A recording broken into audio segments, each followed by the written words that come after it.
வணக்கம். நம்ம சேனலுக்கு தொடர்ந்து ஆதரவளித்துக் கொண்டிருக்கும் நல்ல உள்ளங்களுக்கு நன்றி. தொடர்ச்சியாக ஆதரவு கொடுங்க.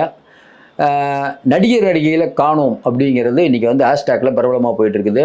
நெட்டிசன்களும் நிறையா சூர்யா, சிவகார்த்திகேயன், அப்புறம் நடிகர்கள் நிறைய பேரை குறிப்பிட்டு, சமுத்திரக்கனி இன்னும் நிறைய பேரை குறிப்பிட்டு இவங்கெல்லாம் எங்கே போனாங்க அப்படின்னு சாஃப்டாக இல்லை, கொஞ்சம் ஹார்ஷாகவே கேட்டுட்ருக்காங்க. நம்ம நடிகர்களை பற்றி பேச வேணாம்னு நினச்சிருந்தாலும் இந்த பதிவு பேச வைக்குது.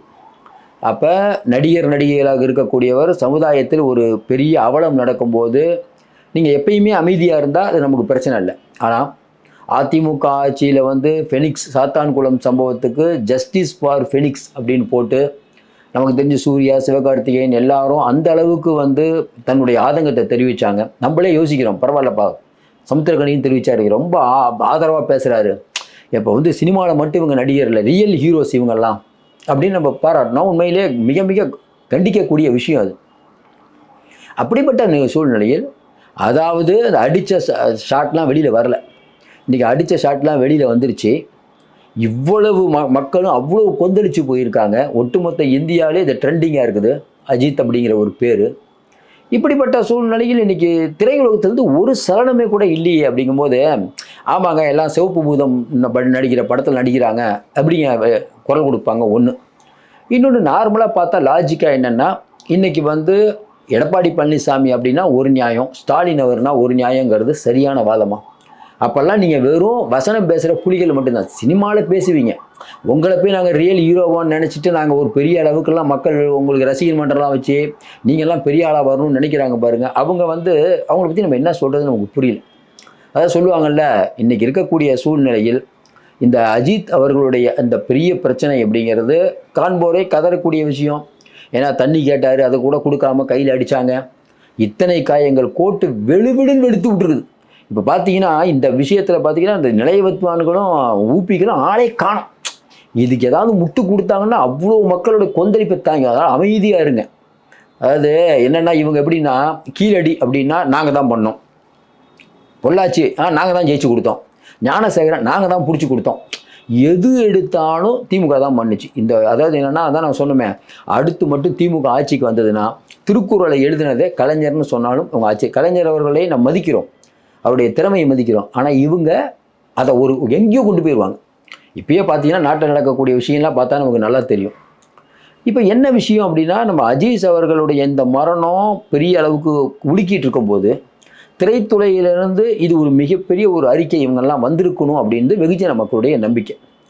அப்போ இவர்கள் வந்து யாராவது மிரட்டப்பட்டார்களா? இப்போ வெளியில் வர தகவல்னா, இல்லைங்க இப்போ எப்படிங்க சிவகார்த்திகேயன்லாம் படத்தில் நடிச்சிட்டு இருக்காரு, அது எப்படிங்க அவர் வந்து அறிக்கை விடுவார், ரைட்டு.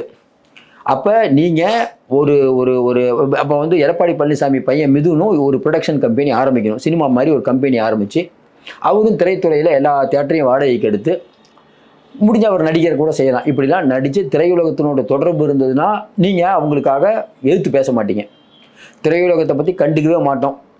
யார் வந்து ஸ்பெஷல் ஷோ கேட்டாலும் கொடுக்குறோம். கடம்பூர் ராஜ் இருக்கும்போது அப்படி தான் நடந்தது. இந்த அளவுக்கு பஞ்சாயத்து தான் இல்லை. திரைத்துறை பக்கம் நம்ம போக மாட்டோம்பா, நமக்கு அரசியல் தான்பா அப்படின்னு நினச்சிட்டு இருக்க எடப்பாடி ஏமாளி, ஸ்டாலின் அவர்கள் புத்திசாலிங்கிறது எந்த விதத்தில் சரி? இதை போய் எப்படி திராவிட மாடல்னு கொண்டாடுறாங்க நமக்கு ஒன்றும் புரியல. ஏற்கனவே இவங்க வந்து டாஸ்மார்க் வழக்கில் எவ்வளோ பணம் வந்ததுன்னு சொல்லிட்டு உங்களுக்கு தெரியும். தம்பியெல்லாம் வந்து வளையத்தில் வந்துட்டார். நீங்கள் என்ன தான் வெளியில் இருந்தாலும் வளையத்துக்குள்ளே தான் இருக்கார். நம்ம வெளியில் நீங்கள் விசாரிக்கும் போது இல்லைங்க அவங்கெல்லாம் எதுவும் மிரட்டலாம் இல்லை, நடிகர்கள் அவங்கெல்லாம் மிரட்ட இவங்களே ஏன் ஒரு அவர் கோச்சிக்கிட்டாருன்னா ஏன் எதுக்கு தேவையில்லாத இந்த வம்பு நமக்கு? அப்போ எப்படிங்க இந்த அளவுக்கு கோவப்பட்டீங்க அப்படின்னா, எடப்பாடி பழனிசாமி தானே, அவங்க என்னங்க பண்ண போகிறாங்க?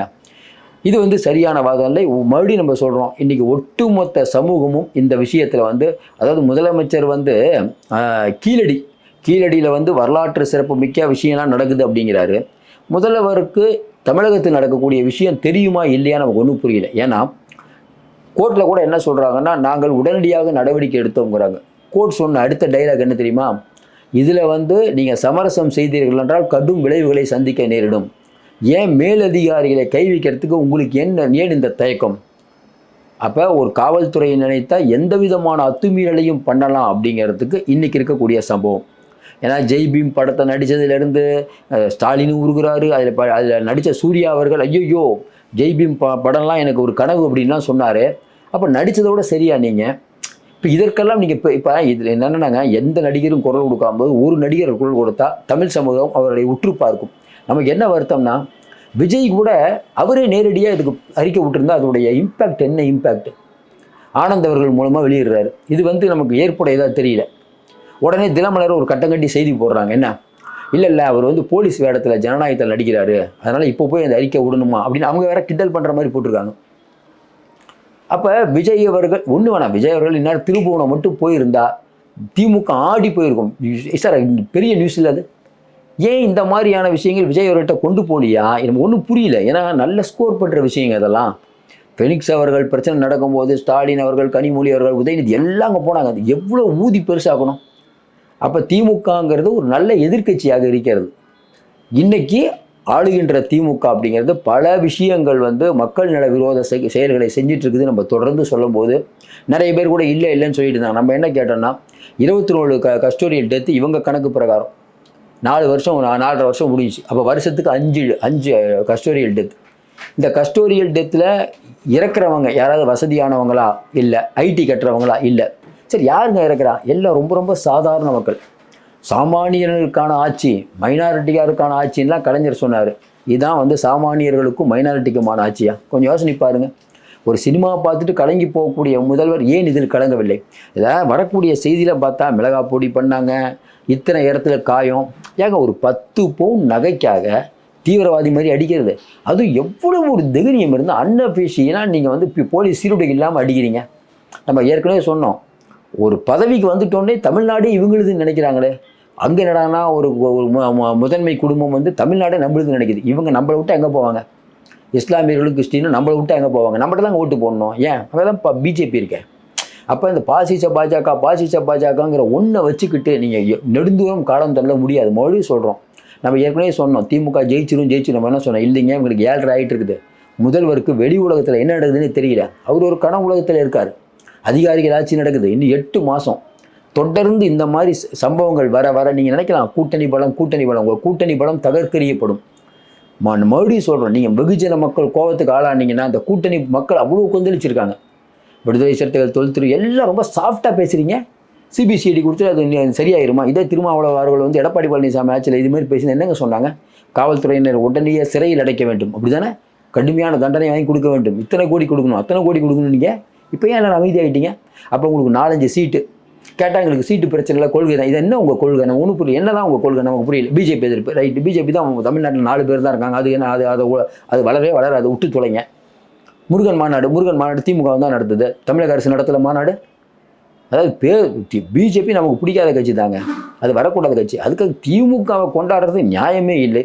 மறுபடியும் சொல்கிறோம், இந்த நடிகர்கள் மக்களிடம் அம்பலப்பட்டு போயிருக்கிறார்கள். அவர்களுக்கு இதை வந்து இல்லைனா பேசாமல் இருந்துடணும். பேசி மாட்டிக்கொண்ட நடிகர்கள் இவங்க என்ன நினச்சிட்டு இருக்காங்க? ரொம்ப புத்திசாலியாக திமுக ஆட்சியில் இருக்குது, அவங்களை எதிர்த்து எதுவும் பேசக்கூடாது. நாளைக்கு இது காலம் இப்படியே சென்று விடாது. இவர்கள் ஒரு காகித புலிகள்ங்கிறது மக்களுக்கு நன்றாக தெரியும். இன்னும் கொஞ்சம் பேர் நம்பிட்டு இருக்காங்க. அவர்களும் நம்பாமல் இருந்தால் சால சிறந்தது. மீண்டும் சந்திப்போம். நன்றி, வணக்கம்.